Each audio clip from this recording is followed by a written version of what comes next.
महिला एकदिवसीय विश्वचषकातील 28वा सामना आज भारत आणि बांगलादेश यांच्यात नवी मुंबईतील डी.वाय. पाटील स्टेडियमवर होईल. न्यूझीलंडला हरवून भारतानं आधीच उपांत्य फेरीत प्रवेश केलाय. भारत गुणतालिकेत 4थ्या स्थानावर आहे तर बांगलादेश 2ऱ्या क्रमांकावर आहे. या विश्वचषकाच्या राऊंड रॉबिन स्वरूपात दोन्ही संघांसाठी हा शेवटचा सामना असेल.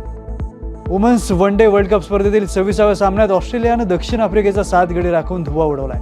दक्षिण आफ्रिकेनं सर्व गडी गमावून 97 धावा केल्या आणि विजयासाठी 58 धावांचं आव्हान दिलं. हे आव्हान ऑस्ट्रेलियानं 3 गडी गमावून 16.5 षटकात पूर्ण केलं. या विजयासह ऑस्ट्रेलियाचा संघ गुणतालिकेत प्रथम क्रमांकावर राहिला.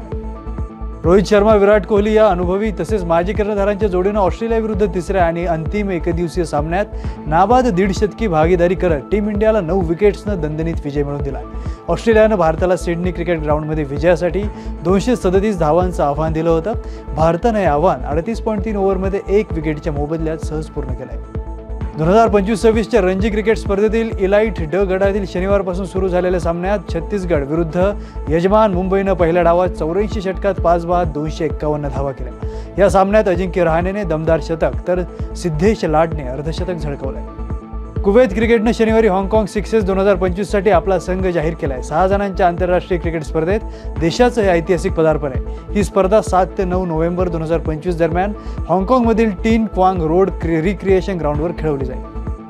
ऑस्ट्रेलिया पॅरा बॅडमिंटन इंटरनॅशनल 2025 मध्ये भारतीय पॅरा बॅडमिंटन खेळाडूंनी शानदार कामगिरी करत पदक तालिकेत अव्वल स्थान पटकावलंय. पॅरालिम्पिक चॅम्पियन प्रमोद भगतनं 2 सुवर्ण पदके जिंकली आहेत तर सुकांत कदमनं 1 सुवर्ण आणि 1 रौप्य पदक जिंकलंय.